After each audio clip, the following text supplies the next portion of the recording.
Olá! Olá a todos que nos acompanham a partir de agora. Gostaria de dar o meu primeiro olá especialmente para a tradutora e intérprete, Camila, que está fazendo minha versão em Libras. Camila, muito obrigada. Ficamos muito felizes, nós, do Grupo de Estudos e Pesquisas sobre Surdez, no início do nosso 8º Surdez em Foco, cujo tema é Desenvolvimento e Aprendizagem na Educação de Surdos. É uma realização que conta com o apoio da da Diretoria de Acessibilidade da FRJ, da Extensão da FRJ, para a Reitoria de Extensão, Faculdade de Educação da FRJ, Programa de Pós-Graduação da FRJ, cuja comemoração dos 50 anos está em pleno curso, hoje iniciamos. E com alegria que nós, então, desde 2015, realizamos este evento, que é voltado para professores, estudantes universitários, das áreas que se relacionam com a surdez, como a pedagogia, fonoaudiologia, serviço social, psicologia, dentre tantas outras áreas, e familiares de surdos e surdos cegos.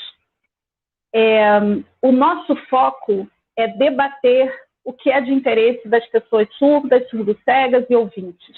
E por isso nos mobilizamos desde 2015 para esse evento. Devido à pandemia provocada pela Covid-19, estamos realizando esta 3ª edição online. E com isso esperamos conseguir conversar com mais pessoas nesse tempo atual em que estamos realizando o evento e em tempos futuros. Então, por isso a gente dá bom dia, boa noite, boa tarde para todos. O objetivo do Surdez em Foco é contribuir com a ampliação da parceria realizada entre a Universidade do Rio de Janeiro e a sociedade, para fortalecer os processos de formação inicial e continuada, por meio do diálogo com pesquisas e práticas referentes à educação de pessoas surdas e surdo-cegas em suas identidades plurais. Dessa forma, esse evento busca identificar as tendências e princípios que predominam na organização dos processos de ensino e aprendizagem de alunos surdos e surdo-cegos em contextos distintos nos espaços que estudamos. Esse evento começa hoje, no dia 21, segue amanhã e na quarta-feira. Hoje nós teremos uma mesa muito especial, já falaremos sobre ela. Amanhã nós debateremos pesquisas em educação de surdos e na quarta-feira relatos de experiências de educadores surdos e de surdos. E nós queremos dedicar especialmente o dia de hoje, a abertura desse evento, a 2 dos monitores que nos ajudam a realizá-lo, que são a Mônica Souza e o Thiago Rezende, que estão conosco aqui acompanhando, torcendo para que tudo dê certo, e a gente espera que a saúde de vocês se recupere o mais plenamente possível. Queria já antecipadamente agradecer a todos os colegas da comissão organizadora, agradecer muito aos tradutores e intérpretes da DIRAC. A Camila Cardoso está me traduzindo neste momento e ainda participarão o Felipe de Oliveira Miguel e a Suzana Teixeira. Sem vocês, nada. Muito obrigada pelo trabalho que desenvolve. Sem demora, gostaria então de convidar para este momento a mediadora desta mesa, que se chama Processo de Desenvolvimento Humano e Aprendizagem. Nós vamos contar com a mediação da professora doutora Renata Cardoso de Sá Ribeiro Razucchi, que é professora associada do Departamento de Didática da Faculdade de Educação, aqui da FRJ. Ela atua nas disciplinas de didática de Libras 1 e 2 e prática de ensino de Libras. É membro da coordenação de estágio da Faculdade de Educação, é doutora em Educação, mestre em Ensino de Ciências pela Universidade de Brasília, em ambos os cursos, e licenciada em Química também pela Universidade de Brasília. Renata, muito obrigada, nossa querida companheira. Então, eu deixo com você o andamento do evento. Eu espero que todos tenhamos um bom evento. Só esqueci de um aviso. As inscrições gratuitas estão abertas, especialmente, né, para os dias de amanhã e depois de amanhã. Fiquem atentos no chat do YouTube, porque ali a gente vai colocar as ligações para vocês, tá bom? Para que vocês possam ter esse recurso. Renata, obrigada, bom trabalho.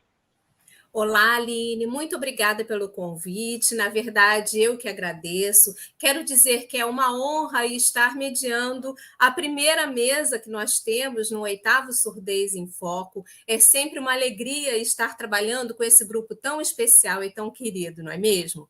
Hoje nós temos uma mesa muito redonda, muito importante. A primeira palestra que nós vamos assistir, ela será proferida pela professora doutora Ângela Cristina Uchoa Branco. A professora Ângela, ela não estará presente nesse momento porque ela precisou fazer uma viagem, mas ela tomou o cuidado de fazer uma gravação sobre toda a apresentação dela. A professora Ângela não estará disponível para responder as perguntas, mas logo em seguida nós teremos a fala da professora Celeste Azulay Kelman, e a professora Celeste sim poderá fazer esse trâmite com as respostas, com os questionamentos que todos vocês poderão fazer ao longo da palestra pelo chat do YouTube. A professora Ângela Branco, ela é psicóloga, ela tem mestrado e doutorado em psicologia, o doutorado é em psicologia experimental, e a professora Ângela tem 2 pós-doc na área de psicologia também. Ela é bolsista do CNPq por mais de 20 anos e atua na Universidade de Brasília. Atualmente, a professora Ângela coordena o grupo de trabalho da ANPEP sobre psicologia dialógica. E agora nós vamos iniciar o vídeo que a professora Ângela carinhosamente deixou para a gente. Por favor, podem iniciar o vídeo.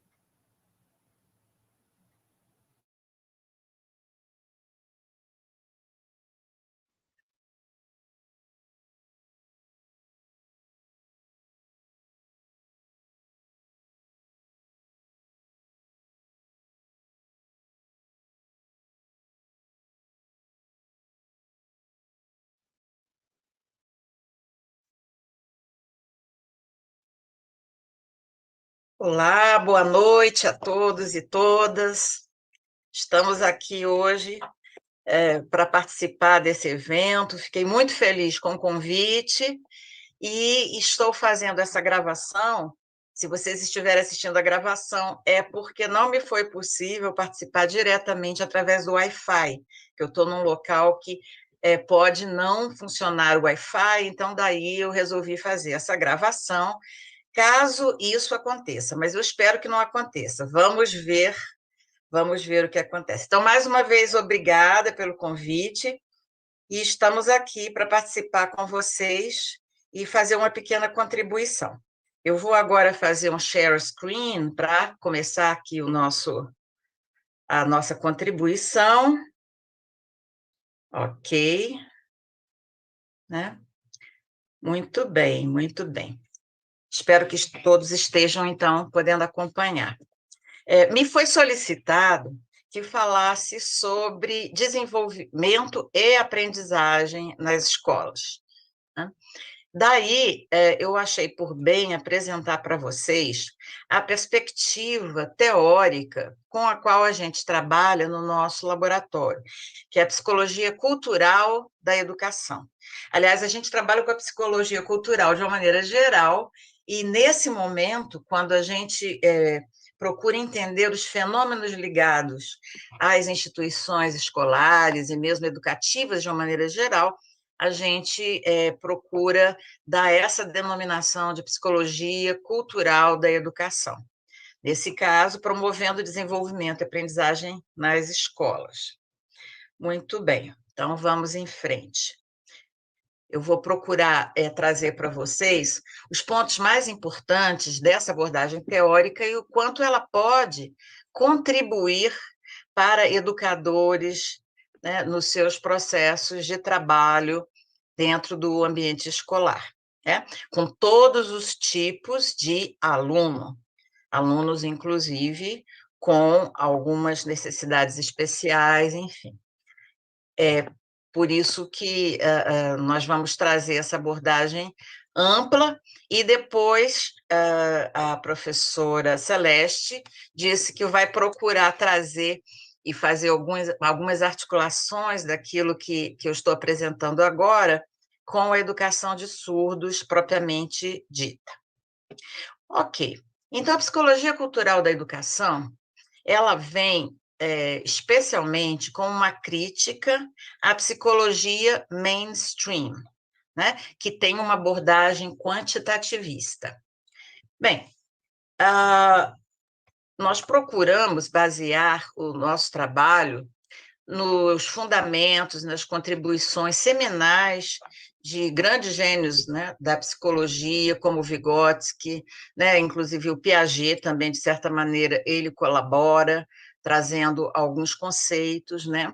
O Jerome Bruner, que para nós foi assim uma pessoa de grande contribuição, o Michael Cole, e o Ian Walsner, que é o teórico que nós atualmente não, já tem quase 30 anos, que eu venho trabalhando junto com o Ian Walsner, no momento, lá em Aalborg, na Dinamarca, onde ele tem o Centro de Psicologia Cultural, ok? Então, é uma abordagem que se baseia especialmente nas ideias de Vygotsky, e vai buscar ampliar isso aí numa perspectiva de compreensão do ser humano em interação com os contextos histórico-culturais que essas pessoas vivem, que as pessoas vivem. Muito bem. Bem, os principais fundamentos teóricos dessa abordagem dão destaque ao papel central do quê? Primeira coisa, a gente destaca o contexto histórico e sociocultural do desenvolvimento humano, certo? Então, é um trabalho assim, de investigação, de estudo, de análise das ações contextualizadas. A gente não faz uma interpretação do fenômeno humano sem contextualizar no tempo, no espaço, na cultura em que o fenômeno, no caso, desenvolvimento humano, aprendizagem, enfim, acontecem. Um outro aspecto central para essa abordagem é a participação ativa e construtiva do sujeito. Então, vocês veem que a cultura e essa qualidade construtiva do sujeito, que está presente particularmente em Piaget, são consideradas como fundamentais para dar conta desse processo, que é um processo dinâmico, né, vivo, de transformação e, portanto, de desenvolvimento.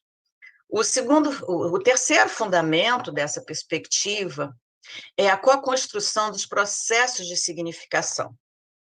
É muito interessante, porque, de repente, a gente acaba concluindo que a psicologia ela se baseia mesmo em compreender como é que os seres humanos, em interação uns com os outros, né, em contextos culturais e tal, vão se autoconstruindo, né, vão se construindo como sujeitos, vão se construindo como subjetividade, nesse processo.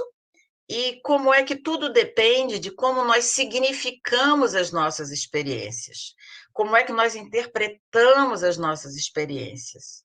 A depender de como essas experiências são interpretadas, nós vamos ver que nós vamos internalizar, né, algumas ideias, valores, afetos, enquanto não vamos internalizar outras. Isso nós vamos ver mais adiante. E tudo tem a ver, portanto, com esses processos de significação, que cada um de nós, né, cada sujeito, tem a sua própria maneira de significar aquilo que acontece com ele. Bem, e por último, e na verdade o mais básico, é que essa psicologia cultural da educação, ela é uma abordagem fundamentalmente desenvolvimental. Para nós, a psicologia do desenvolvimento, ela é a psicologia geral. Por quê? Psicologia, ser humano está sempre em desenvolvimento. assim como os contextos socioculturais estão sempre em desenvolvimento.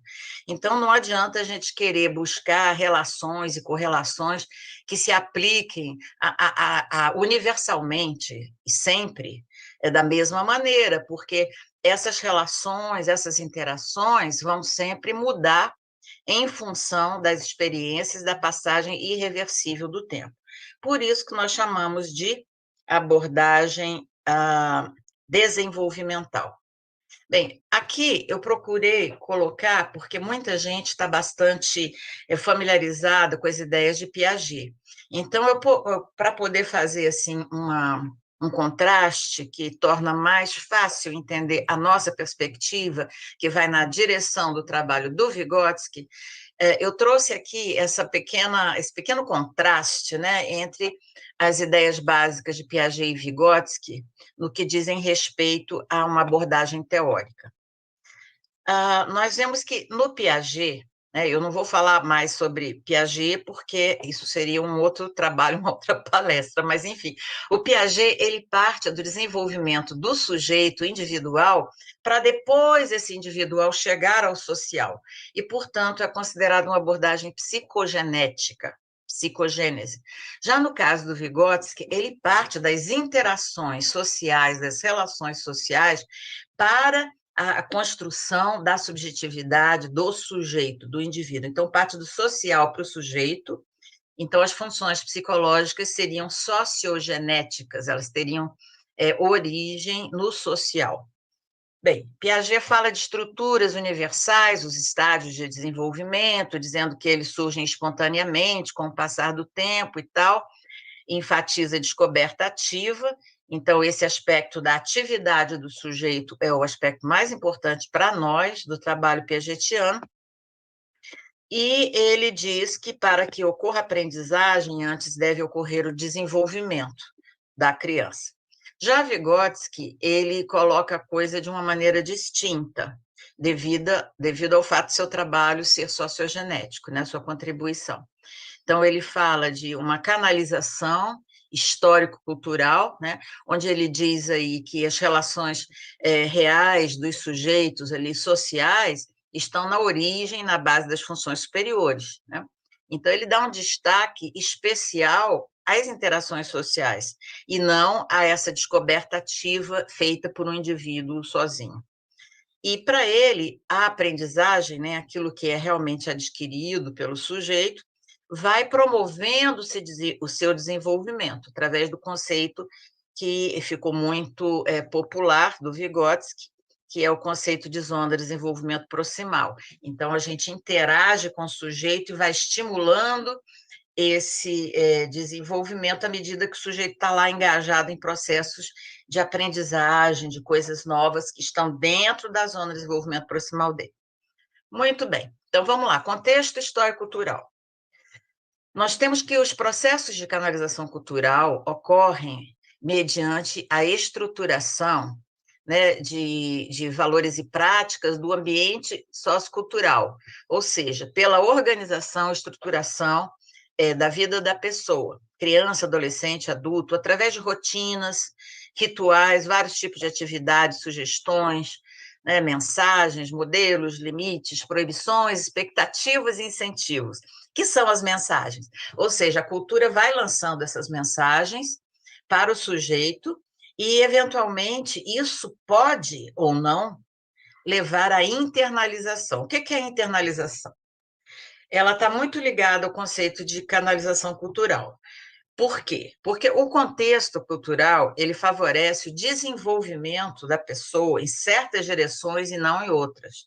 Então, ele pode favorecer a internalização desses hábitos, crenças e valores e comportamentos, enfim, que são levados ao sujeito através dessas mensagens sociais, essas mensagens culturais.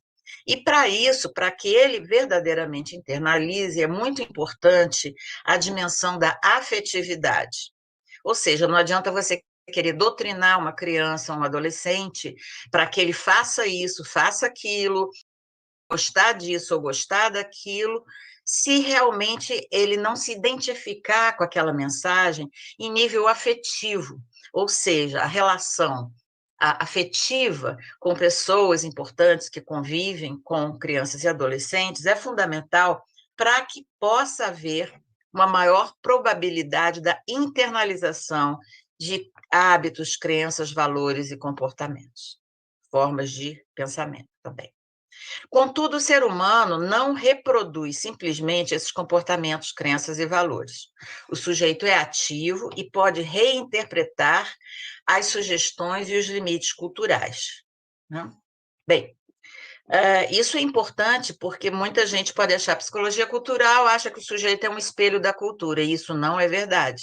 Não é verdade porque a cultura aumenta a probabilidade de que o sujeito se desenvolva numa trajetória determinada, numa certa direção, mas jamais irá determinar esse desenvolvimento, porque os sujeitos, criança, adolescente, enfim, os seres humanos são ativos e construtivos, reinterpretando as mensagens, ok? Adiante. O sujeito ativo e construtivo.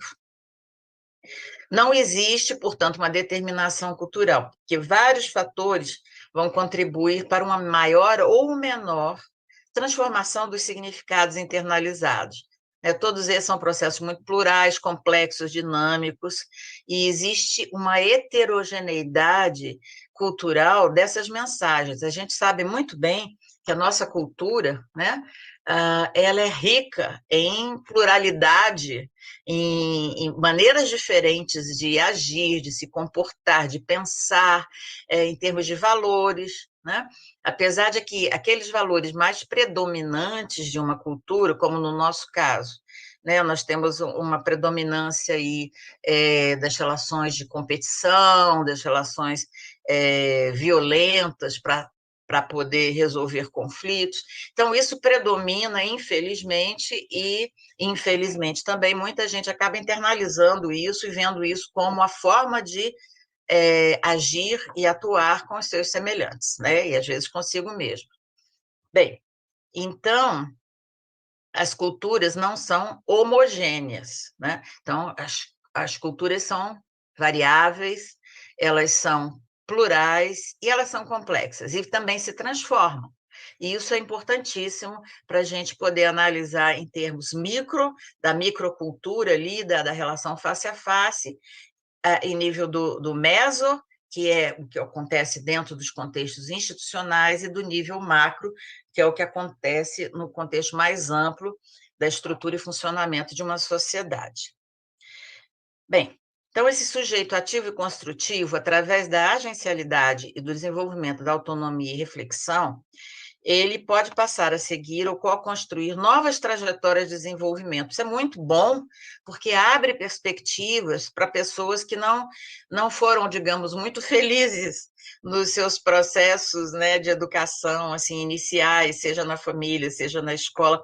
A ideia de que é sempre possível, mediante a reflexão, mediante, enfim, um posicionamento mais ativo, o sujeito construir novas trajetórias. Isso é bastante importante. Aqui a gente dá o exemplo da professora como modelo para o aluno, ou, às vezes, um pastor como modelo para um criminoso, né? Que se aproxima dele e a pessoa se identifica com esse pastor, se identifica com um professor e pode partir para uma nova trajetória. Bem, terceiro, nós temos aqui a co-construção dos processos de significação, que são a base de toda essa dimensão de desenvolvimento e aprendizagem humanos, né? O desenvolvimento humano, então, ele resulta dessa mútua constituição entre cultura e sujeito. Como eu falei anteriormente, o que para nós interessa são essas interações. Então, a cultura dá elementos para a constituição do sujeito, e o sujeito traz elementos para essa cultura através do processo de externalização, que é complementar aquele processo de internalização que traz para dentro. Externalização, o sujeito expressa para fora, para a cultura, para suas relações com os outros. Então, há um processo aí, uma espécie de polinização mútua, onde a cultura alimenta o desenvolvimento do sujeito e o sujeito alimenta o desenvolvimento da cultura. É uma seta bidirecional. O mesmo acontece entre as práticas culturais, quer dizer, a prática, vou para a igreja, vou para um clube, faço isso, faço aquilo, vou para a escola. São práticas observáveis, objetivas, que vão construindo crenças, valores e significados, que vão ser compatíveis com aquelas experiências que o sujeito tem na igreja, na escola, no clube, na rua, no contexto da família, na família mais ampla, enfim. Então, há uma co-construção, que a gente chama, ou mútua constituição, entre práticas e valores, né? Isso não é uma dicotomia, dizendo a prática é uma coisa, valor é outra, não. Né? A gente tem muitas vezes contradições, porque, como eu já falei, a cultura é muito heterogênea e às vezes as pessoas se perdem nisso aí. Mas é sabido que, se a criança ou adolescente vivencia muitas práticas de competição, a tendência vai ser que ele passe a valorizar a competição. Se ele, assim, faz quase tudo individualmente, então há, digamos, uma predominância de individualismo nesse processo educativo do estudante, é muito provável que ele vá se tornando uma pessoa individualista. Então, as práticas, né, elas criam as crenças e as crenças criam as práticas. Bem, relações humanas se constituem via processos afetivos semióticos. Por que isso? Porque esses processos de significação, para nós, eles não são apenas um processo de simples linguagem. Na verdade, eles são processos de significação, eles têm, assim, um componente afetivo fortíssimo, que é um componente que faz com que o sujeito se mobilize para interpretar a própria linguagem do outro, digamos, uma mensagem cultural, de uma determinada maneira. Então, eu interpreto, digamos, coisas que são ditas por meu amigo de uma maneira completamente diferente, interpreto aquilo que é dito por uma pessoa de quem eu desconfio. Né? Então, esse aspecto afetivo das interações é fundamental no momento em que eu vou significar as mensagens que estão sendo dadas para mim, né? As mensagens culturais, as mensagens sociais que eu vou recebendo. Assim como também interfere na minha maneira de me comunicar com o outro, na minha maneira, na minha forma de explicar para o outro as minhas ideias, né, o meu pensamento, as minhas reações, ou seja, a afetividade é fundamental na comunicação humana. E ela é fundamental também quando nós pensamos em motivação, porque a motivação é que nos torna mais entusiasmados, né, mais sensíveis e animados para nos engajar em ações concretas, em práticas concretas. Então, nós temos que entender os processos afetivos semióticos para poder aprender, por exemplo, a motivar os nossos alunos, né? Nós temos que também entender que aquelas práticas que dia a dia promovemos em sala de aula vão estar, sim, promovendo valores. Né? Eu me lembro no meu trabalho, quando uma vez eu sentei no meu trabalho de doutorado, eu sentei com a professora que estava sendo investigada e mostrei para ela que ela, num determinado contexto lá, ela estava incentivando a competição. E ela ficou assim, horrorizada, dizendo, nossa, mas eu estou incentivando a competição. Porque ela era tão boa assim, em promover a cooperação, que nunca passou na cabeça dela que ela também podia estar promovendo a competição. Então, muitas vezes, a gente precisa analisar muito de perto a estrutura, a própria natureza, valor, né? Que tipo de crenças e valores estão sendo levados, né? Atravessando aí essas práticas e levados para a internalização dos nossos alunos. Um outro aspecto importante é que tudo isso se relaciona com a própria construção da autoestima dos estudantes e do desenvolvimento de projetos de vida, cada um ser levado a desenvolver o seu projeto de vida. Está muito relacionado com a ideia de autoestima, porque se a autoestima é muito baixa, a probabilidade de projetos de vida também se torna extremamente baixa. Então, vamos adiante, que nós vamos falar um pouquinho mais sobre isso. As contribuições da psicologia cultural da educação para a instituição escola, quais seriam? Eu diria que nós temos contribuições para a formação dos professores e gestores escolares, né? Contribuições para entender a dinâmica desses processos de desenvolvimento, de aprendizagem e motivação. Outro aspecto importantíssimo, eu acho que a gente colabora bastante no entendimento das interações e relações professor-alunos e alunos-alunos. E um outro aspecto que eu particularmente trabalho, por isso que eu coloquei aqui, claro que tem vários outros, mas como eu trabalho, aí eu dei destaque, que é o desenvolvimento ético-moral, né, desses estudantes. É o desenvolvimento da cidadania e o desenvolvimento do próprio self, né? É aquilo que a gente fala, o sujeito começar a se autovalorizar, né? E se tornar uma pessoa segura, mais feliz, enfim. Então, esse desenvolvimento do self e o desenvolvimento ético-moral, que é o desenvolvimento da convivência cidadã, enfim, democrática entre as pessoas, pode e deve acontecer no contexto escolar, e por aí vai.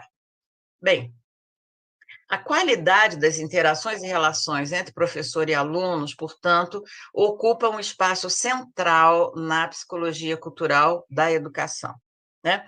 No momento em que eu tenho relações e interações de boa qualidade, a aprendizagem é mais eficaz, né? Já está mais do que comprovado, por exemplo, sobre a memória afetiva, né?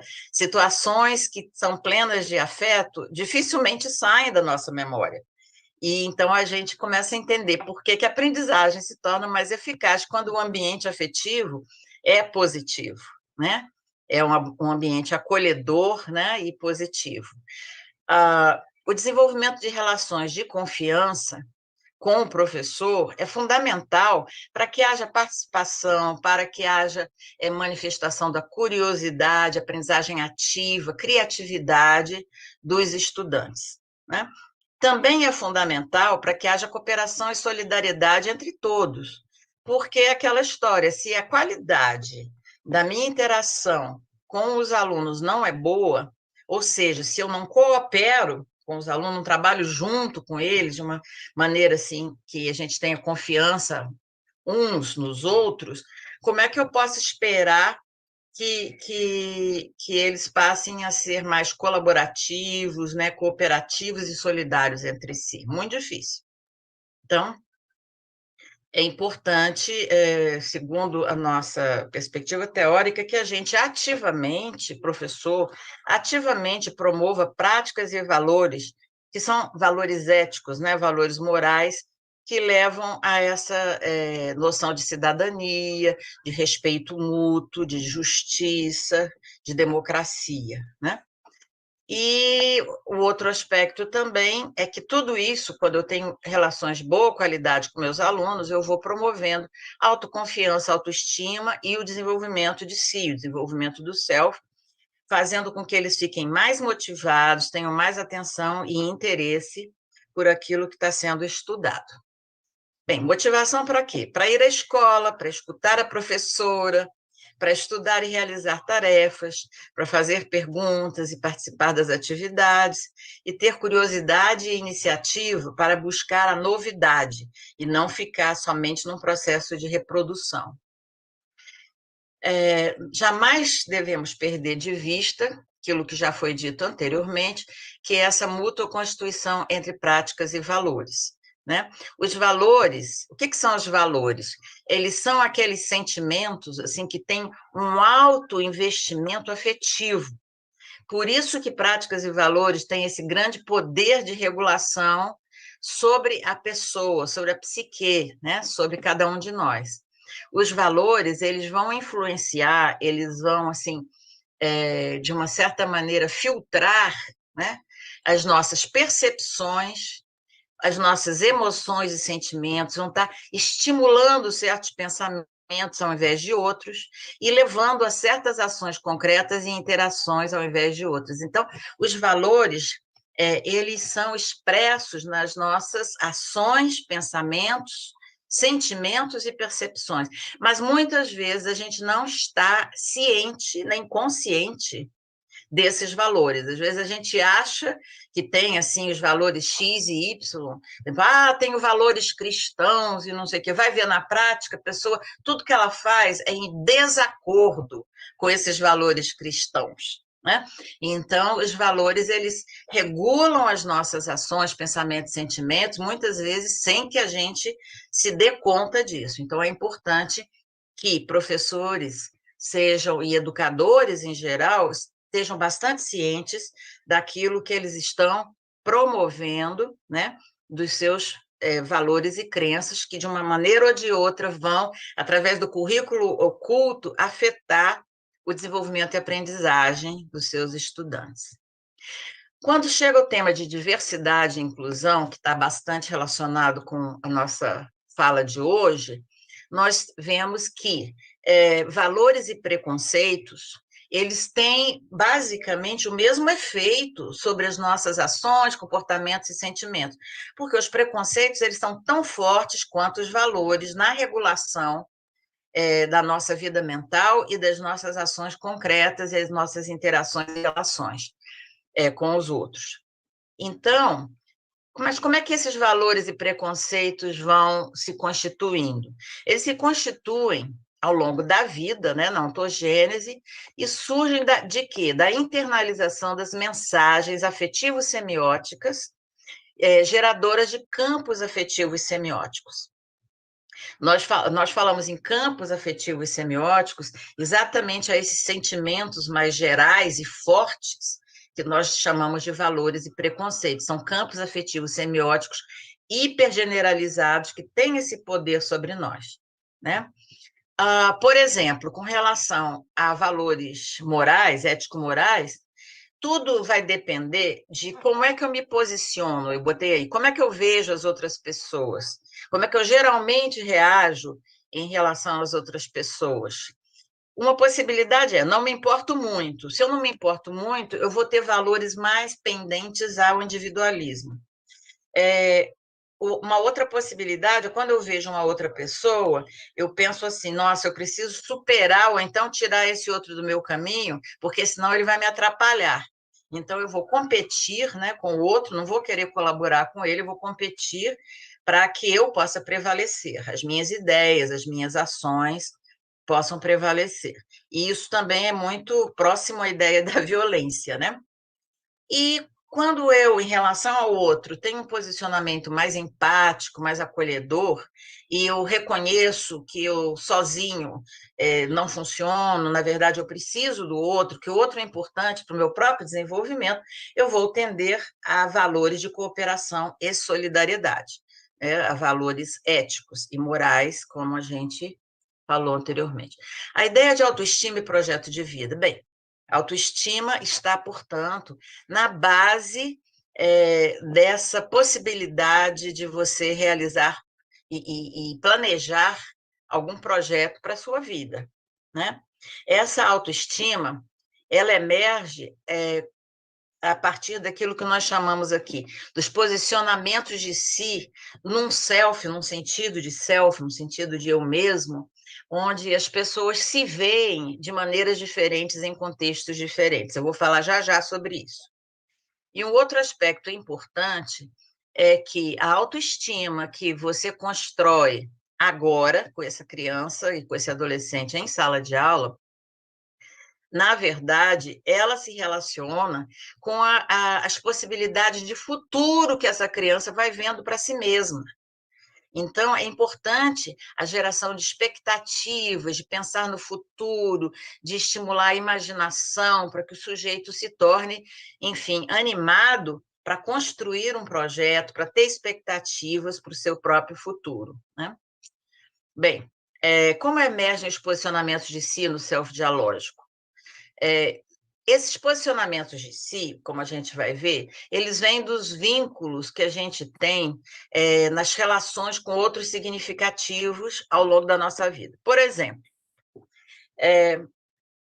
na minha interação com meu pai, com a minha mãe e minha família, eu posso me ver como uma pessoa inteligente. Na minha relação com meus professores, eu posso me ver como uma pessoa meio lerda. Na minha relação com os meus colegas, eu posso me ver como um líder. E por aí vai, com outras pessoas, eu vou me posicionando como sendo uma pessoa inteligente ou sendo uma pessoa lerda, dependendo do contexto, como uma pessoa rebelde, como uma pessoa líder. Então, se você se a criança, coitada, não tem chances, a criança e o adolescente, de se posicionar ao longo da vida como um sujeito que tenha um futuro, ele vai se ver apenas como um sujeito fracassado, como um sujeito sem perspectiva, como um sujeito devagar, sem condições de nada, de se desenvolver, de ter uma profissão ou ser bem-sucedido.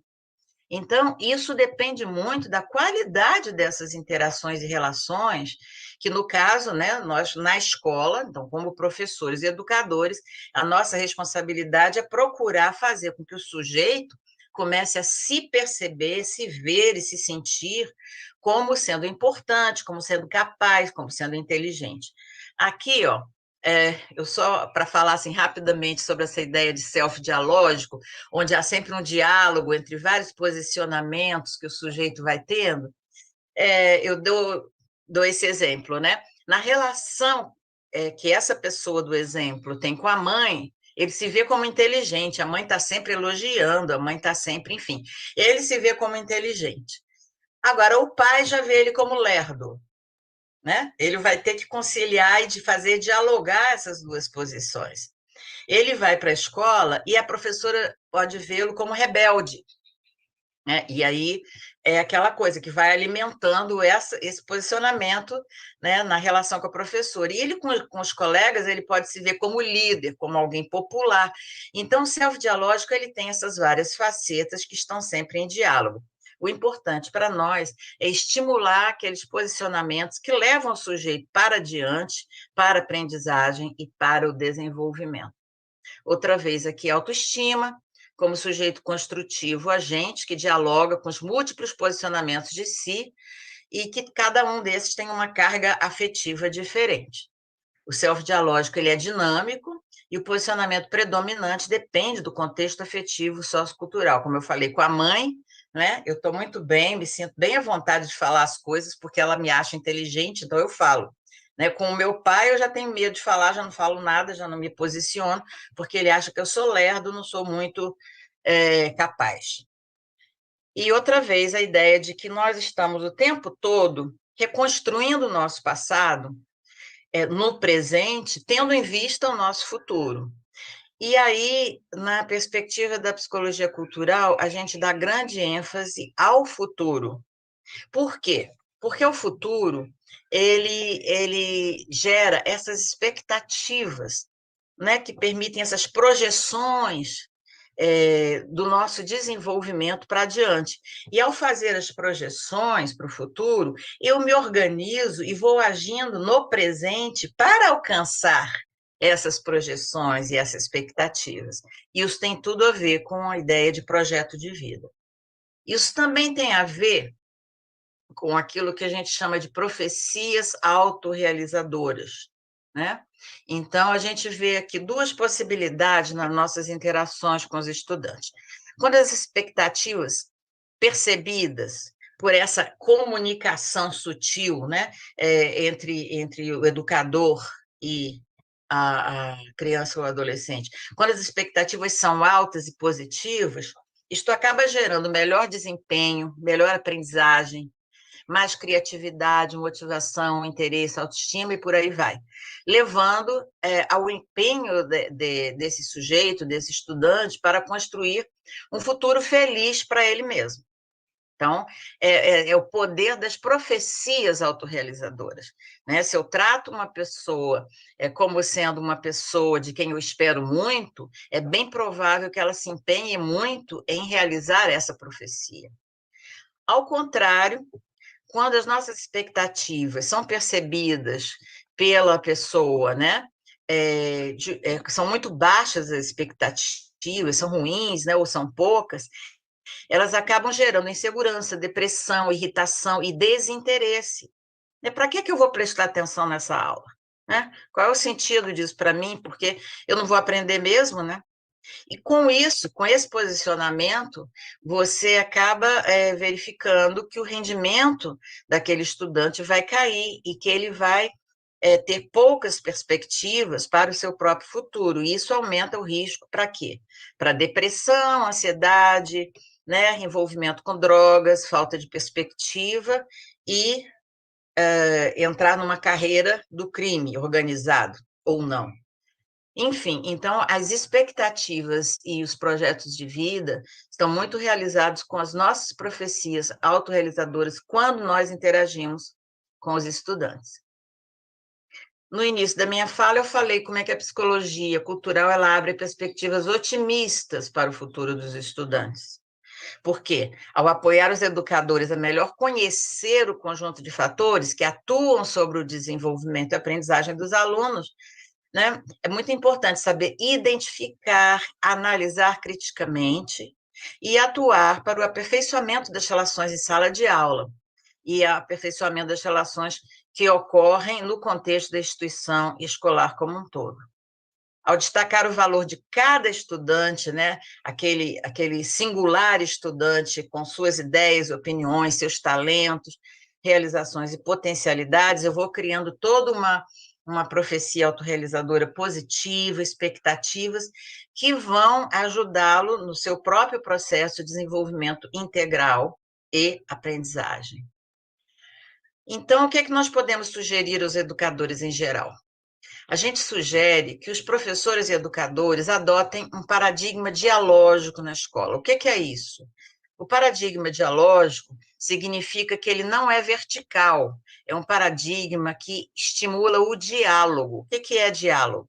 É ouvir o que o outro tem a dizer, né? Considerar seriamente, não ouvir só por ouvir, deixar entrar no ouvido e sair pelo outro, mas ouvir efetivamente as contribuições, as ideias, os sentimentos, os posicionamentos dos estudantes e dialogar com eles na direção da aprendizagem e desenvolvimento, né? Para que eles possam compreender. Muitas vezes o estudante nem mesmo compreende por que ele é obrigado a ir à escola.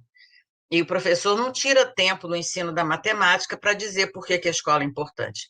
Então, fica lá só de uma maneira vertical, jogando conhecimentos. Isso não faz sentido. A gente tem que ter uma relação dialógica, né, com os nossos alunos, considerando-os como participantes ativos do processo de ensino-aprendizagem. Bem, outro aspecto também que a gente sugere é que se promova muito mais atividades de cooperação. Por quê? Porque a nossa cultura é muito individualista e muito competitiva. Então, nós temos que começar a fazer muito mais atividades que gerem cooperação e colaboração entre os meninos, né? Um outro ponto é a autoobservação, o automonitoramento do educador, né? Ao mesmo tempo que é importante que ele tenha flexibilidade e reflita sobre sua própria atuação. É o autoaperfeiçoamento, formação contínua e continuada, para evitar aquilo do currículo oculto, dele sem querer estar passando ideias, opiniões e valores que não são exatamente aqueles que ele gostaria de passar. Então, a gente precisa sempre se perguntar, quando eu faço tal atividade, quais são os objetivos que eu estou, de fato, promovendo? Isso é fundamental. Então, essas 3 diretrizes básicas vão poder, de fato, contribuir para que a gente atinja a meta principal da educação, que é o quê? Promover uma cultura de paz na escola mediante práticas de colaboração, empatia, respeito pelos outros, né? Especialmente diante da diversidade humana. Então, essa cultura de paz, ela vai ser inclusiva, considerando todos, né? Todos os seres humanos, toda a diversidade não é tolerada, ela é aceita e ela é celebrada. Então, isso é o que a gente tem chamado e a gente tem procurado promover, que é a cultura de paz nos ambientes educativos. Segundo, promover o desenvolvimento integral do estudante, do self, desse estudante, visto como um sujeito ativo, feliz, construtivo, criativo e cidadão, ciente de seus direitos e deveres. Aí vocês podem dizer, mas isso não existe, esse aluno. Realmente não. Por isso mesmo que a gente tem que se empenhar em desenvolver esse estudante nessa direção de sujeito ativo, construtivo e criativo e cidadão, né? E, por fim, todas as atividades voltadas à educação, é muito importante que elas estejam conjugadas para promover a democracia e, assim, um mundo melhor para todos nós. Esse basicamente seria o recado que eu gostaria de estar passando hoje para vocês aqui. Aqui eu apresento 2 livros de psicologia cultural, que tem a ver com a psicologia cultural da educação, um que já foi editado, de 2021, que se chama Psicologia e Cultura, Teoria, Pesquisa e Prática Profissional, que foi editado por Ana Flávia Madureira e José Bezerril, pela Cortez, do ano passado. E um outro que ainda vai sair, que se chama A Psicologia Cultural Vai à Escola, e que é editado pela Mônica e por mim, e vai ser lançado em português ainda esse ano, eu acho que talvez agora seja em 2023, não vai ser mais esse ano, por uma editora americana que se dispôs a fazê-lo. E, finalmente, fica aqui a pergunta para todo mundo, né? Por que é tão difícil encontrar imagens como esta quando nós buscamos salas de aula na internet? Isso aconteceu comigo. Eu fui buscar salas de aula na internet onde estivesse acontecendo uma atividade assim em grupo, onde as pessoas estivessem, né, conversando, colaborando de uma maneira. E foi essa que eu achei aí no caso, né, na educação infantil. Aí fica a pergunta: por que é tão difícil encontrar imagens como esta quando buscamos salas de aula na internet? Fica aí a pergunta, né? E nós agradecemos, portanto, essa oportunidade de estar aqui hoje com vocês, falando sobre a psicologia cultural da educação. Muito obrigada, gente, muito obrigada, e até a próxima.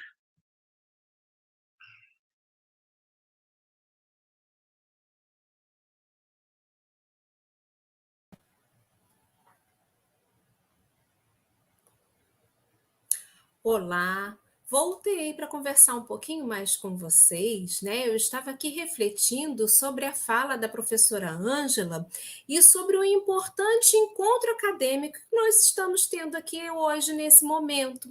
A professora Ângela foi orientadora de doutorado da professora Celeste, que falará em seguida.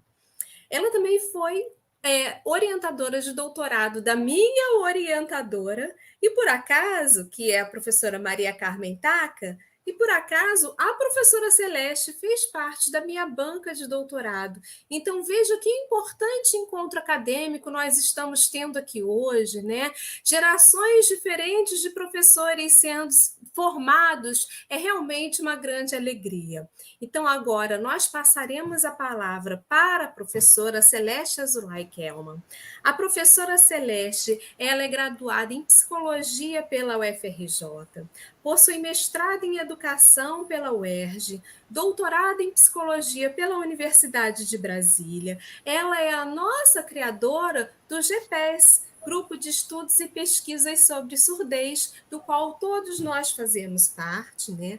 A professora Celeste também atua no programa de pós-graduação da Faculdade de Educação da UFRJ, e o foco de pesquisa da professora Celeste é principalmente surdez, inclusão e interculturalidade. A professora Celeste pesquisa principalmente sobre educação inclusiva, educação de surdos e implante coclear. Professora Celeste, é sempre uma alegria ouvi-la. Passarei a palavra.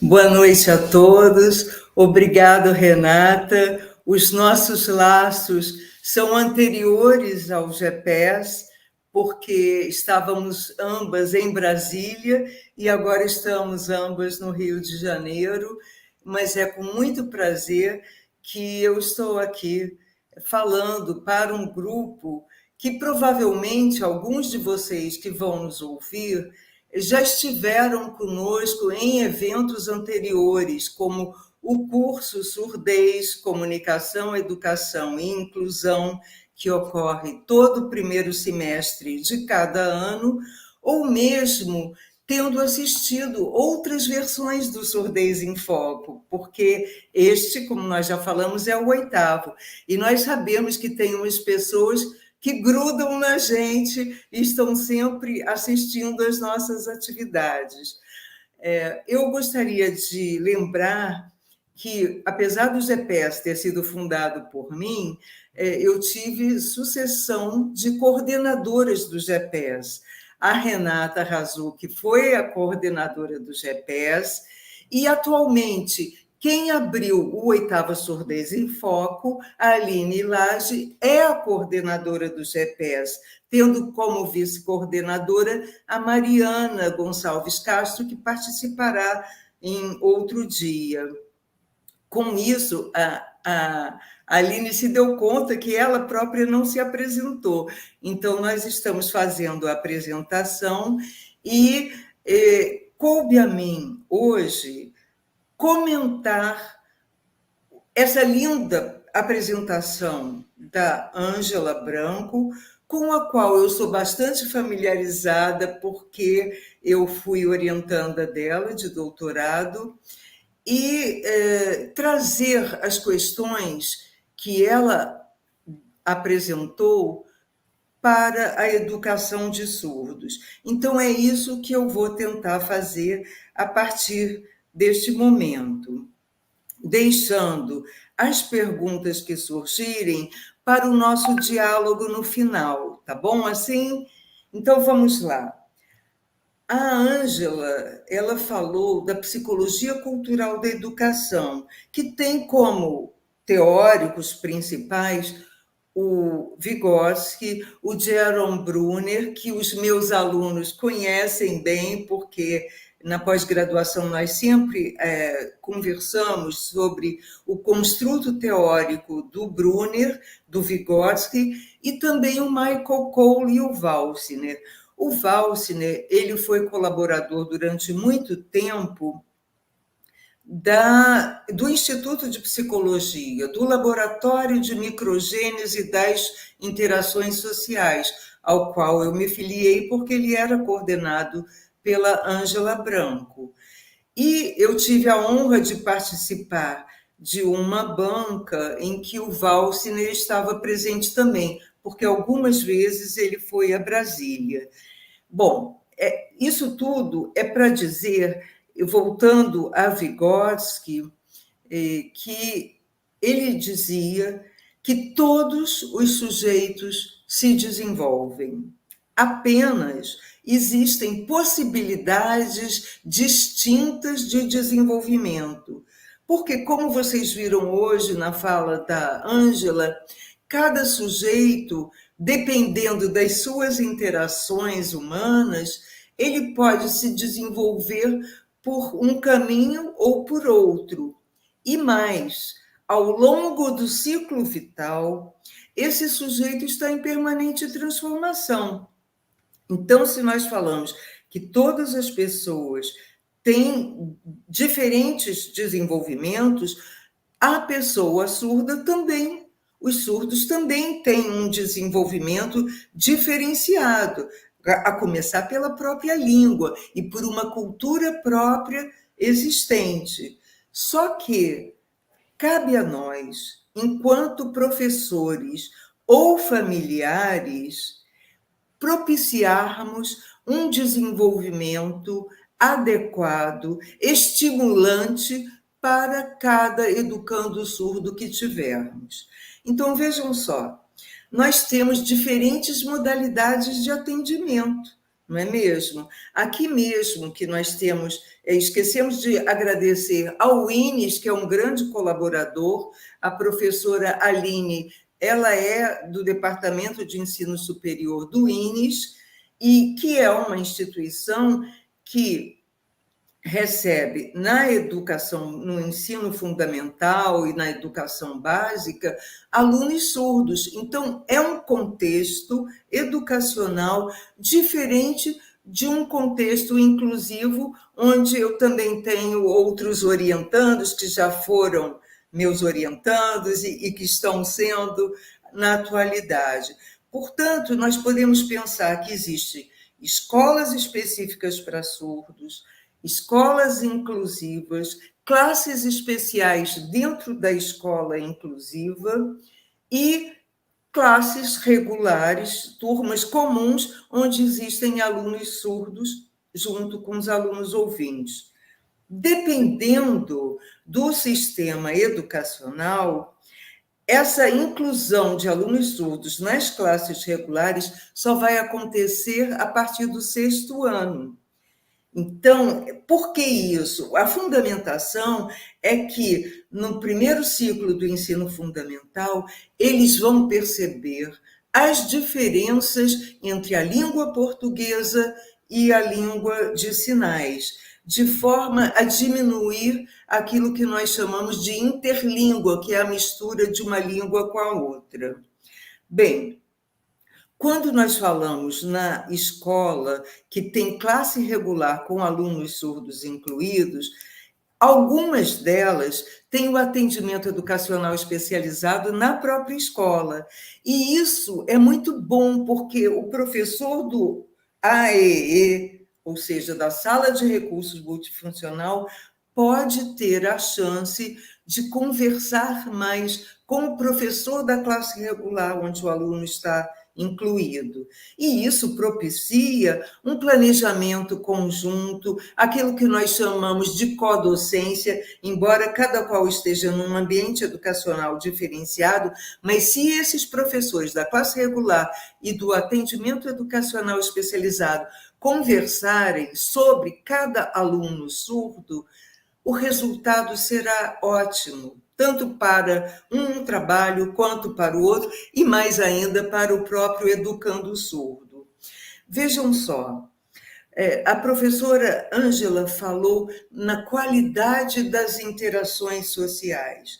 Então, fazer uma interação, interagir, não necessariamente significa uma boa interação. Assim, nós podemos observar, ao longo de uma longa trajetória, trabalhando com educação de surdos e pesquisando o tema, que há classes em que o professor, infelizmente, ele não dá a mesma valoração ao educando ouvinte do que ao educando surdo. Como isso se manifesta? Pela falta de diálogo com o aluno surdo, pela inserção daquele grupo de alunos surdos da sua classe, que podem ser 2, 3 ou 4, ou até mais, lá no final da sala, bem distante do professor, coloca o TILSP, que é o tradutor e intérprete de língua portuguesa, língua de sinais, lá no fundo também, junto com os alunos surdos, apertado entre a parede, mal podendo sinalizar, ao invés de entender que existe uma horizontalidade na relação docente, em que ele próprio, professor regente, não é mais importante que o TILSP ou que o professor que faz a interpretação para os alunos surdos. Então, esse é um grande problema, porque o aluno surdo vai se sentir incluído não porque ele está numa escola inclusiva, mas porque o processo de inclusão em educação está sendo de boa qualidade. Eu vi uma turma uma vez em que as crianças surdas só se relacionavam com a intérprete.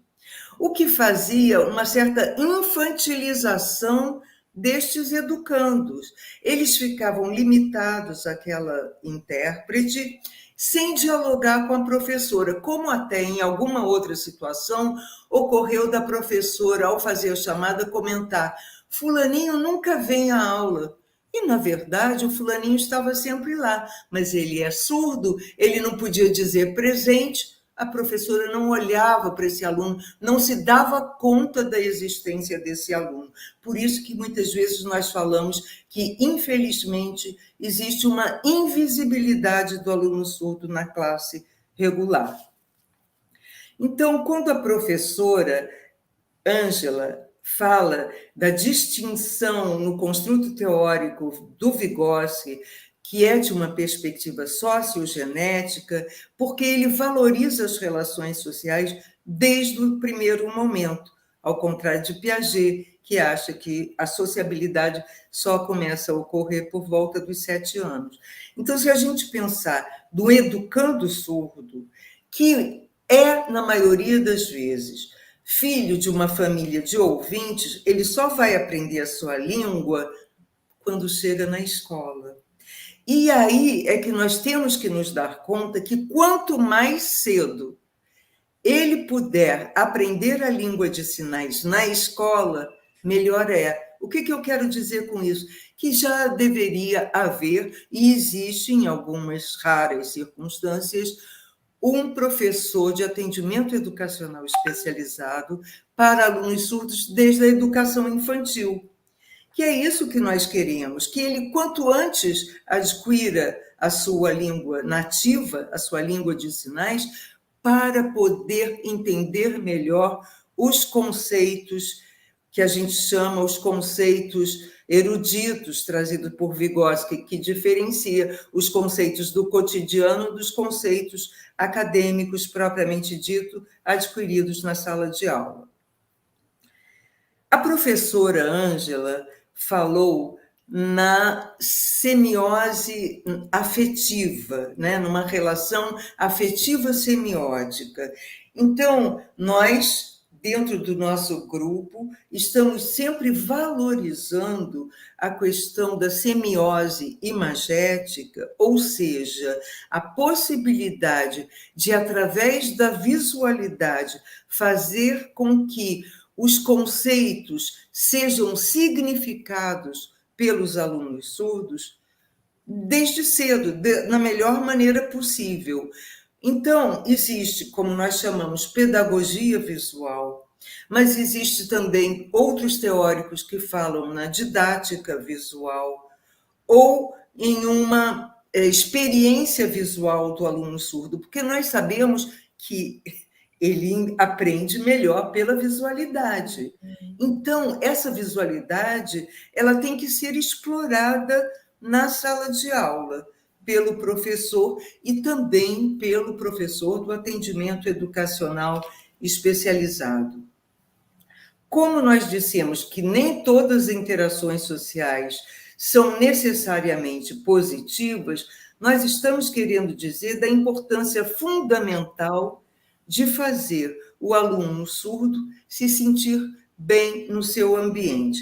Porque, como ela falou muito bem, nós queremos construir todos os educandos da turma como sujeitos ativos e construtivos. E como é que eles podem ser ativos se eles ficam lá no fundo da sala só se relacionando com a TILSP, a intérprete ou o intérprete, sem se comunicar com a professora? Eu já vi casos em que a professora está dando aula, só existia uma aluna surda na sala e havia um intérprete para ela. Mas o intérprete ficava sentado numa cadeira e a aluna surda de costas para a professora que dava aula, vendo o intérprete traduzir a aula para ela. Ela podia participar? Não podia. Se nós queremos uma construção ativa do conhecimento, o professor regente da classe regular tem que necessariamente saber ouvir o seu aluno surdo. Isso significa necessariamente saber Libras? Ideal seria que ele soubesse, mas não necessariamente. Basta ele valorizar a língua de sinais tanto quanto a língua portuguesa, sem considerar que uma é mais importante que a outra. Então, ele vai ouvir o seu aluno surdo, olhando para ele, dialogando com ele, tendo o intérprete como mediador, sim. Mas não é olhando para o intérprete, é olhando para o aluno, porque esta relação precisa ser estabelecida. Se nós falamos que o aluno surdo deve ser um sujeito construtivo e ativo, nós também queremos dizer que o professor deve ser ativo na sua relação. Vamos lembrar que a professora Ângela disse que existe um contexto micro, do face a face, o contexto meso, das instituições, e o conceito macro da sociedade como um todo. Então, vejam a dimensão importante que o professor tem em relação à responsabilidade de ensinar para um aluno surdo. Este aluno é só desse professor? Se nós pensarmos que no ano seguinte este aluno estará provavelmente com outro professor, nós temos que entender que a qualidade das interações com o educando surdo, no nível meso, deve partir da interação de cada professor com a gestão escolar, de forma que seja como um todo o respeito e a valorização de cada aluno surdo matriculado naquela escola. Quantas vezes a gente ouve falar, olha, cuida do seu filho, falando para o intérprete ou para o professor regente, que o aluno surdo da sua classe é o filho dela. Ele não é filho, ele é um aluno da escola e ele merece o respeito e é, portanto, necessário que todos assumam a responsabilidade de saber dialogar com todos os alunos surdos da escola. Se não sabe a Libras, e muitos não sabem, e infelizmente só na sua formação tem 6 meses de aula de Libras na faculdade, mas ele vai aprender a ouvir o seu aluno e a dialogar com ele por gestos, escrevendo bilhetes, escrevendo no quadro negro, para que a autoestima, mais um conceito trazido hoje, do aluno surdo seja respeitada. E com isso, a gente pode ver, ao invés de um aluno surdo infantilizado, um aluno surdo, como já aconteceu, de ser excelente em matemática, por exemplo, e se sentir à vontade para corrigir resposta errada dada pela professora e se sentir à vontade de responder ao colega ouvinte que fica pedindo a sua ajuda, porque eles já eram colegas vários anos seguidos, para que ele, aluno surdo, ensine, por exemplo, matemática para o seu colega ouvinte.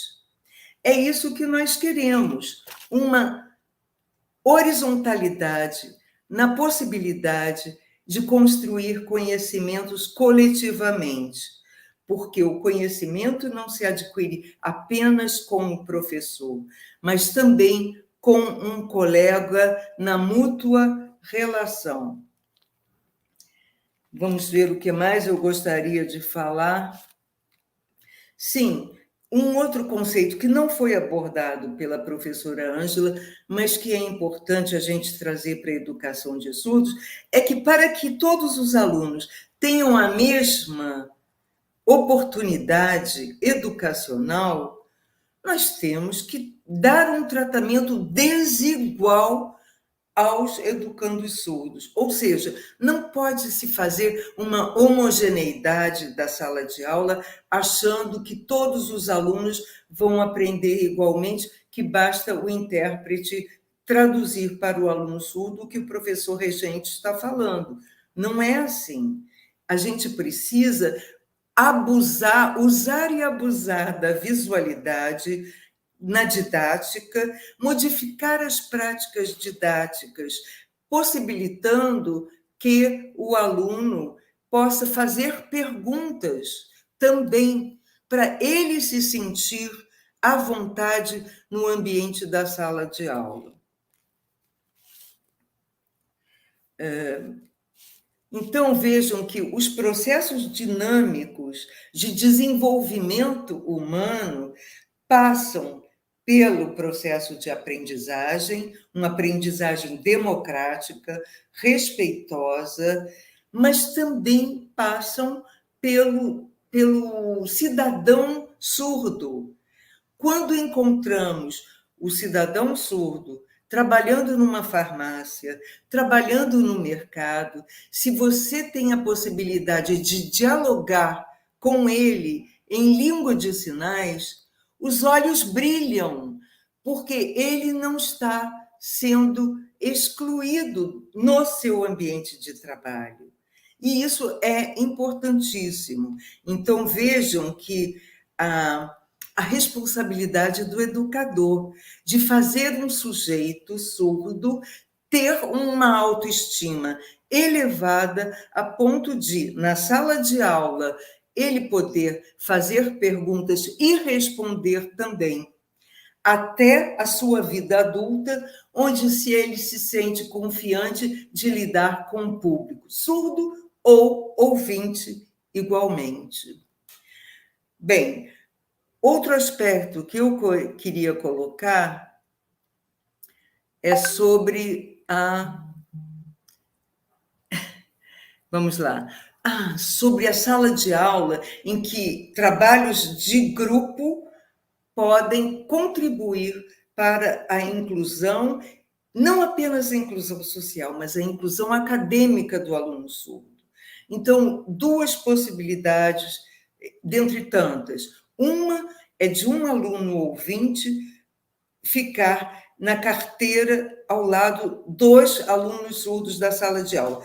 Para cada par, você pareia um aluno surdo, um aluno ouvinte, porque aí o aluno ouvinte vai poder dizer: abre o livro na página tal e mostra para ele, o exercício está ali, ou o texto que a professora vai trabalhar está ali naquela página. Isso facilita a inserção do aluno surdo nos conceitos acadêmicos. O que eu gostaria também de ressaltar, ainda em sala de aula, é que, quando se faz o trabalho de grupo, não se deve apenas achar que, ele vai participar, sim, o aluno surdo está no nosso grupo, mas como normalmente eles são muito bons em desenho, então ele fica responsável pelos desenhos do trabalho. Isso não é inclusão. Isso é uma exclusão velada, oculta, em que a participação dele é diferente da participação dos demais alunos. Vocês acham que ele vai se sentir com autoestima elevada num ambiente assim? Obviamente que não. Então, nós precisamos valorizar a questão da inclusão a nível acadêmico. No trabalho de alunos meus, aluna minha em especial, ela verificou também que a professora, que tinha alunos incluídos, botava um grande mural na sala de aula, com muito trabalho visual, gravuras, desenhos, recorte de jornal, de revista, para explorar a visualidade e, assim, facilitar o aprendizado. Muito bem. A professora Ângela falou sobre o desenvolvimento ético-moral, criar valores importantes na sala de aula. Então, eu quero lembrar que cooperação, que é o que nós queremos, significa atuar junto. E colaboração significa elaborar, trabalhar junto. É isso que a gente quer, que o trabalho em sala de aula seja colaborativo na triangulação aluno surdo, aluno ouvinte e professor. E no quadrado, incluindo o TIUSP também, porque estes 4 atores devem estar presentes em toda a sala de aula, embora nós saibamos que em muitas escolas existe um TIUSP para todos os alunos surdos da escola. Ora, se tem um aluno no 4º ano, um aluno no 2º ano, como é que ele vai se desdobrar em 2 para atuar permanentemente ali?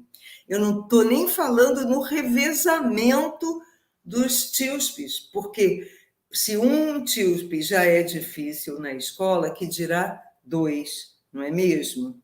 Se não existe o TIUSP na escola, este professor tem a obrigação de atuar mais em parceria com o professor do atendimento educacional especializado, que atende alunos surdos e que sabe Libras, para poder orientar o professor da classe regular a como poder atuar melhor para que o aluno surdo construa significados.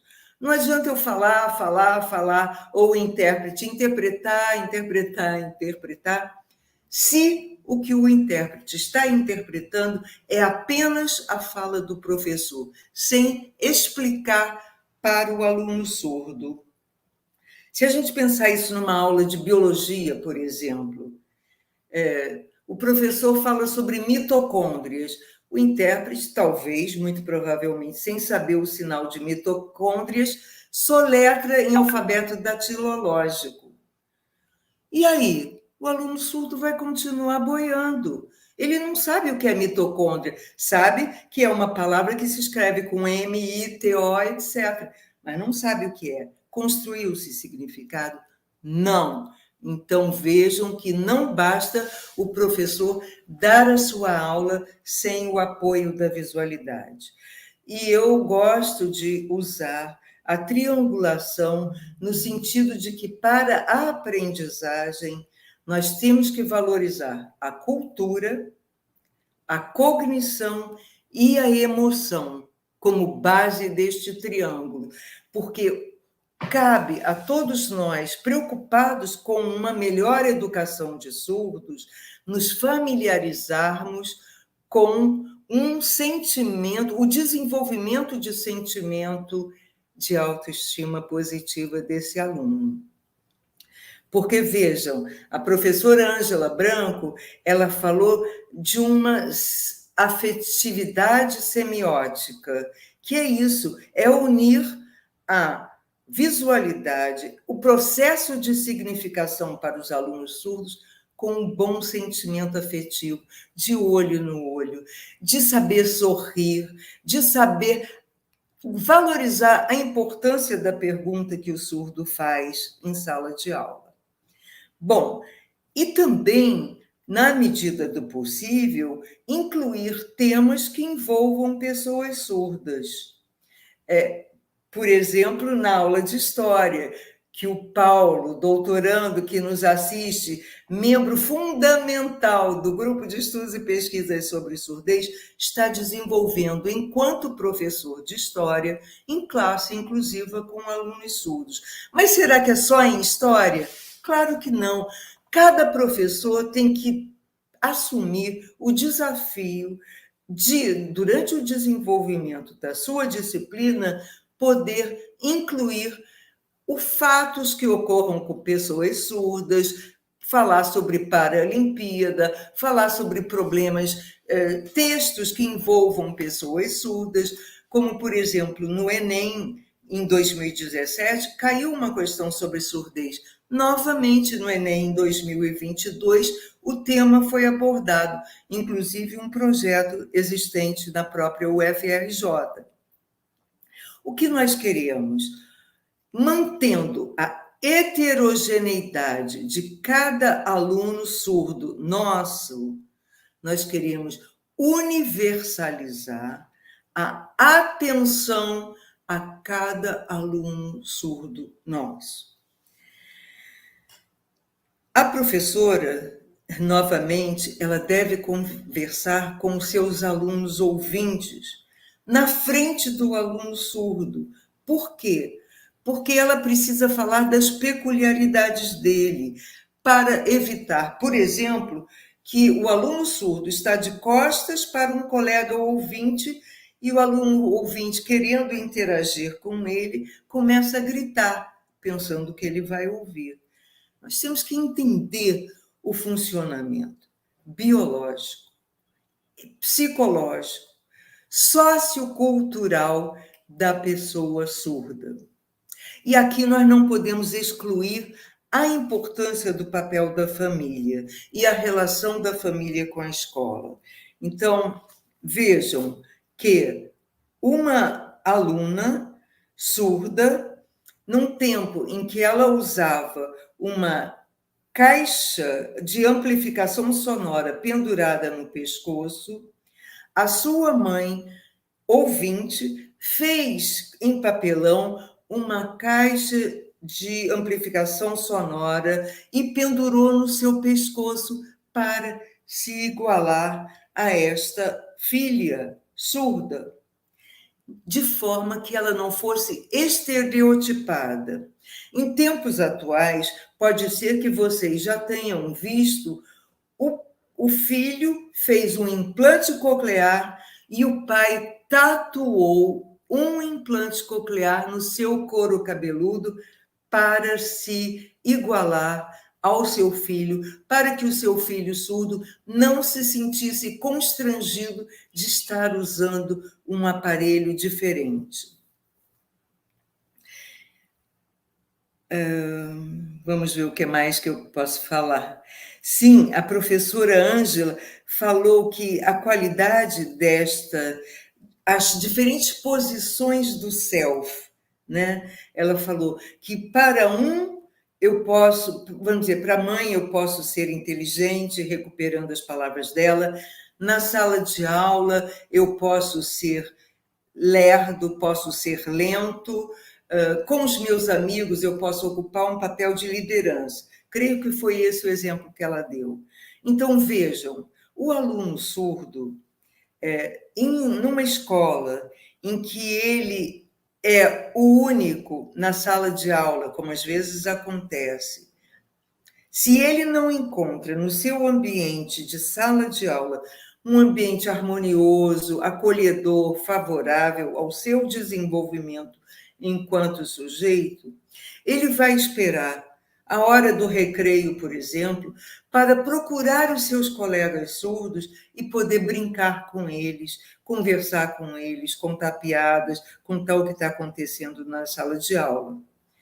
Vejam que esta situação do aluno surdo se sentir à vontade com os seus colegas surdos de outras turmas e com os alunos ouvintes, ele fica calado, não emite opiniões, não fala sobre o que ele fez ontem ou no fim de semana, enfim, tem uma posição de self diferente.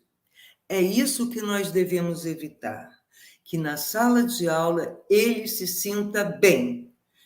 E na família também. Como que isso pode ocorrer na família? Primeiro, os pais aprendendo Libras, necessariamente. Porque esta é uma maneira de acolher o filho surdo para dentro do seio familiar. Eu ouvi de uma mãe, uma vez, que tinha na escola, onde a pesquisa estava sendo realizada, ela tinha 2 filhos na escola, um ouvinte e um surdo. Ela falou na reunião de planejamento: eu prefiro investir no meu filho ouvinte. Vejam só o crime desta mãe. E é claro que nós conversamos com ela, mas o preconceito existente dentro do seio familiar. Como um pai uma vez disse: eu não quero meu filho fazendo sinais como um macaco. É constrangedor falar isso, mas nós trazemos esse exemplo para mostrar da importância de se trabalhar com a família e de escolas, principalmente se são escolas polo bilíngues de surdos, criarem curso de Libras para todos os seus funcionários, outro curso de Libras para familiares. O INES faz isso, mas o INES é uma instituição específica de surdez. Se nós tivéssemos com essa nova política de educação especial, em que tem um atendimento especializado bilíngue de surdos, com criação de escolas bilíngue de surdos, nós podemos pensar na criação de cursos para professores e para pais. Vejam, em municípios pequenos, obviamente, não vai dar condições de se criar uma escola bilíngue de surdos, porque nem há alunos surdos suficientes para constituir turmas ou fazer uma classe multisseriada. Não existe isso. Eu tive uma doutoranda que ela trabalhou com vários municípios e em um deles só existia o menino surdo e o pipoqueiro surdo. Eram os dois únicos habitantes daquele município surdos. Então, fica realmente difícil, mas nós devemos, na medida do possível, estimular a criação, a produção de cursos de Libras para pais e ou funcionários da escola.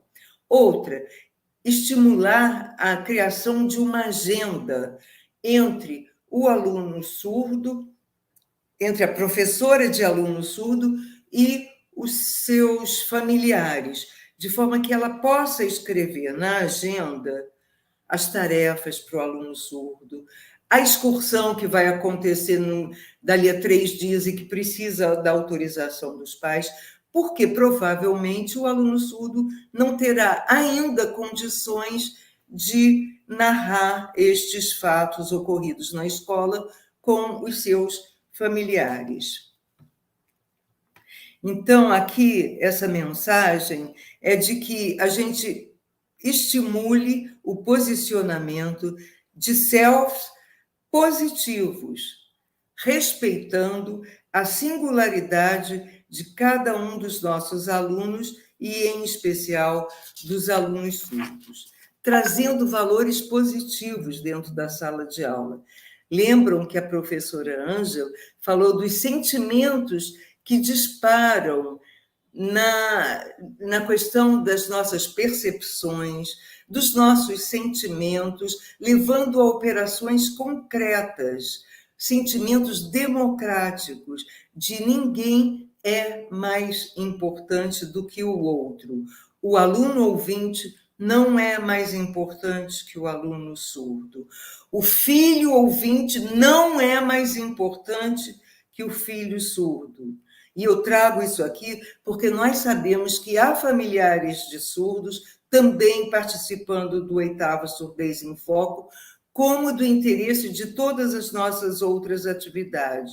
Então, o que nós queremos é divulgar a necessidade de ambientes acolhedores, empáticos, para que cada aluno surdo se sinta bem, porque assim ele vai poder regular as suas ações, os seus projetos de vida futuros de maneira satisfatória e não descambando para ser, por exemplo, aviãozinho no tráfico ou sendo manipulado para vender balas em sinal de trânsito e sendo explorado por outros adultos.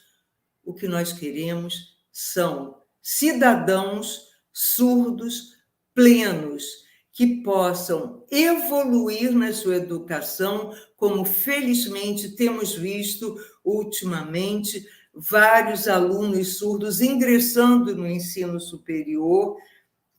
Já temos até conhecimento de um mestre surdo-cego no estado do Rio de Janeiro. Então, vejam que os nossos desafios, eles não terminam, mas no que nós nos dispomos a enfrentar estes desafios, nós estaremos certamente contribuindo para uma sociedade que terá um nível educacional melhor, que será mais justa do ponto de vista social e mais democrática, porque dá lugar ao sol de todos os seres humanos que a constituem. Eu acho que essa é a minha mensagem em função da fala da professora Ângela, que foi, assim, maravilhosa. Eu acredito que vocês pensem como eu, gostei demais, e que, de alguma maneira, eu pude pontuar com a nossa realidade educacional de uma melhor educação para os surdos. Então, muito obrigada, e eu passo a palavra novamente para minha querida amiga, colega Renata. Professora Celeste, nós que agradecemos pela excelente palestra, muito mais uma grande oportunidade de aprendizado. Muito obrigada. Enquanto eu a ouvia, eu estava também acompanhando os comentários pelo chat e gostaria de ressaltar que temos colegas nos assistindo de diversos locais do país. Temos muitos colegas do Rio de Janeiro, de São Paulo, de Rondônia, de Minas Gerais, do Rio Grande do Sul, até do Acre. Olha que coisa boa, olha como o nosso alcance está. É uma alegria ter todos vocês aqui conosco.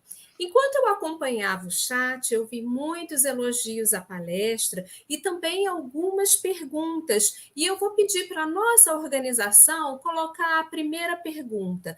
Enquanto a primeira pergunta entra em destaque, eu gostaria de ressaltar a importância de que todos se inscrevam pelo Simpla.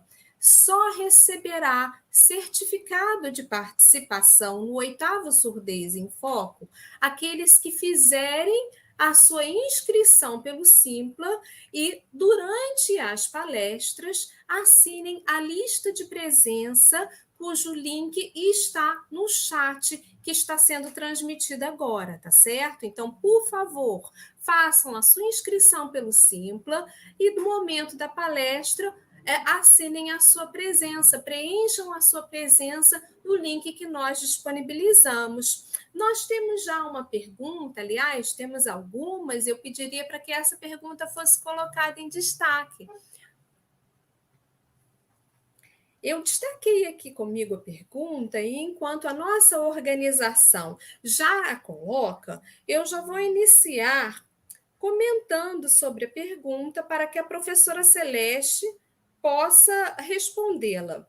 A nossa primeira pergunta foi da Rosemary, e a Rosemary diz assim: mas todas as pessoas podem se sentir de maneira diferente e se posicionar de maneiras diferentes, independente de ter um distúrbio, transtorno, etc., ou não, correto?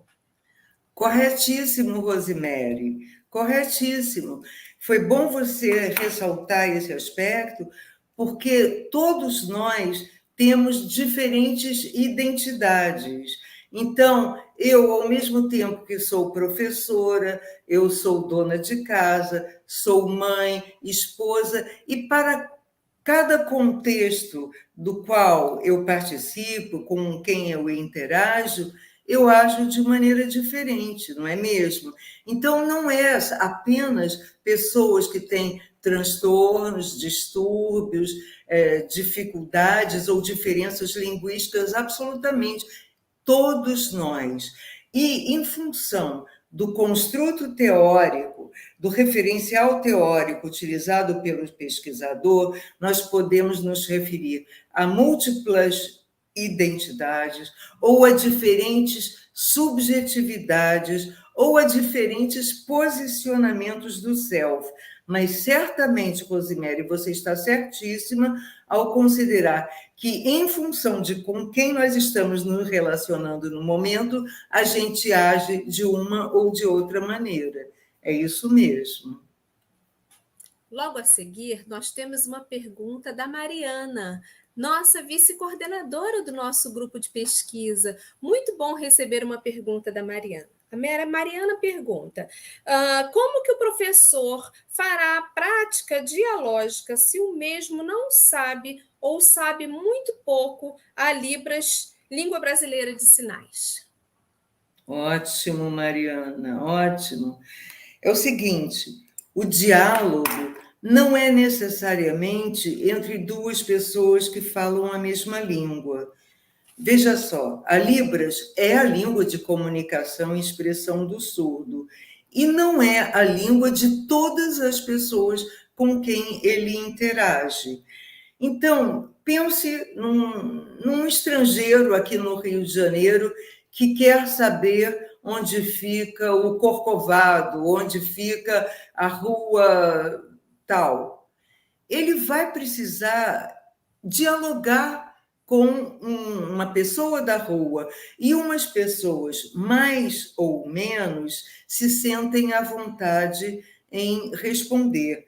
Eu tive um amigo surdo que ele utiliza, antes do WhatsApp existir, ele, quando ouvia a vibração do seu celular, ele pedia para alguém ler e falar para ele o que ele deveria responder. Ele responder, pedir para o outro responder por ele no seu celular. E assim as pessoas podem, é claro que de uma maneira mais difícil, se comunicar uns com os outros, embora tendo línguas diferentes. Uma realidade que começa a ser cada vez mais frequente no Brasil é receber alunos de outras nacionalidades. Veja, os venezuelanos chegaram Rondônia, Acre, depois foram descendo, muitos deles vieram buscar no Sudeste uma posição de emprego, uma inserção laboral, social. Mas eles falam espanhol. Está certo que o espanhol é uma língua semelhante à nossa, de fácil compreensão, mas existem alunos, filhos de refugiados do Haiti, do Senegal, da Bolívia, de países que falam francês, inglês. Eu vi uma vez um aluno norueguês, recém-chegado na escola, participando da festa junina da escola, que é algo característico da nossa cultura. Então, veja, se os alunos surdos eles têm uma cultura própria, mas nós os queremos biculturais, então é preciso haver uma troca bidirecional, como a professora Ângela falou, ou seja, nós respeitarmos a cultura surda, os surdos respeitarem a cultura ouvinte, para que possa haver um entrosamento.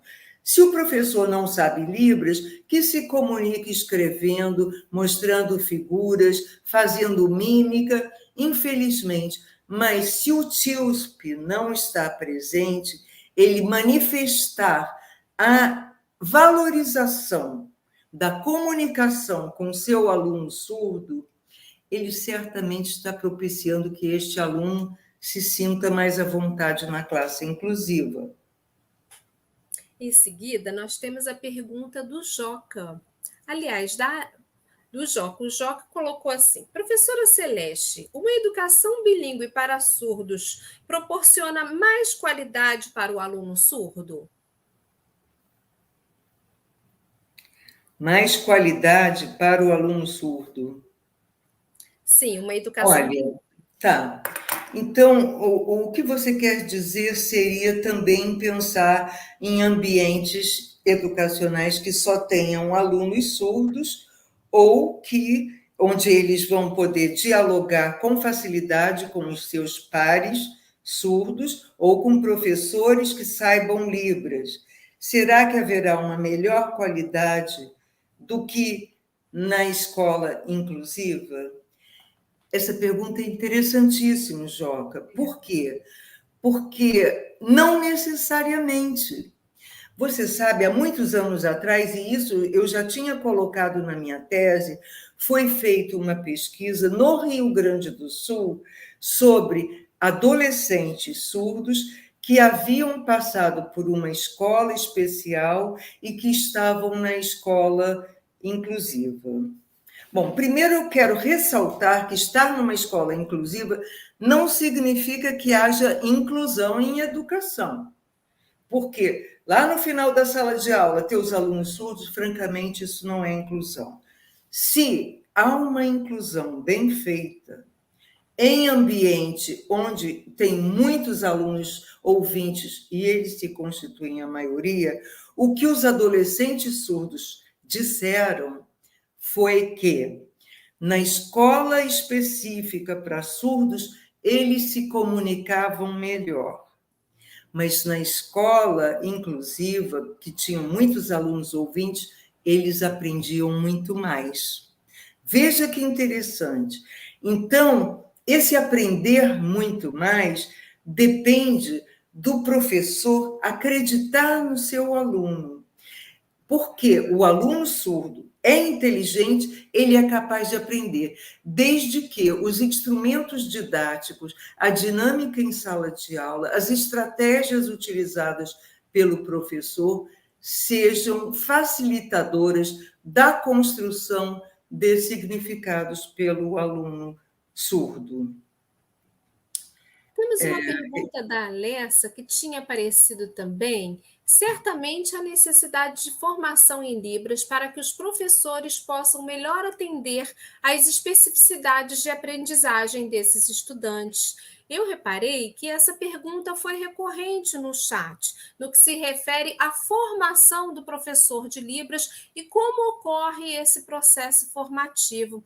Eu reparei, inclusive, que um dos nossos colegas respondeu a essa questão no chat. Eu gostaria de repassar aqui para todos a informação, porque talvez nem todos tenham tido a oportunidade de ler.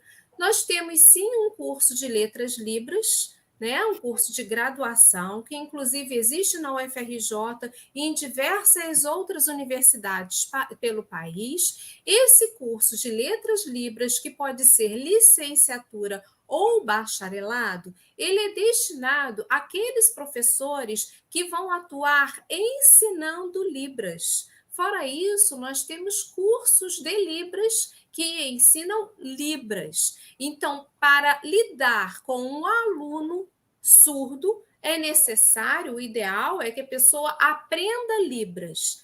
Na graduação em Letras Libras, o sujeito vai aprender a ser um professor de Libras e não a ensinar história, geografia, matemática em Libras. São situações diferenciadas, tá, Alessa? É claro que é importantíssima a formação em Libras e também a formação em Letras Libras, mas os enfoques são diferenciados.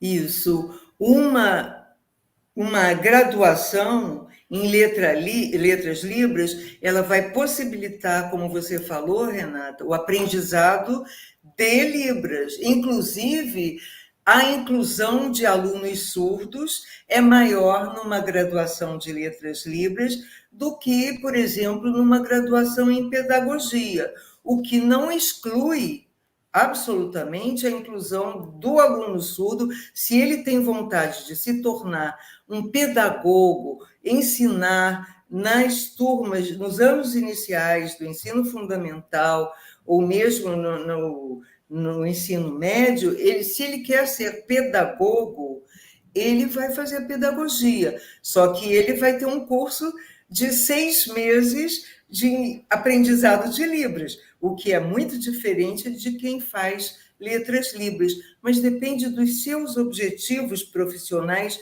do seu interesse profissional. Agora, baseado no que você falou, Alessa, eu quero lembrar que em alguns países, quando nasce uma criança surda, e hoje, até no Brasil, é facilmente detectável, porque o teste da orelhinha, ele é obrigatório, então ele está disponível em sistemas de saúde públicos.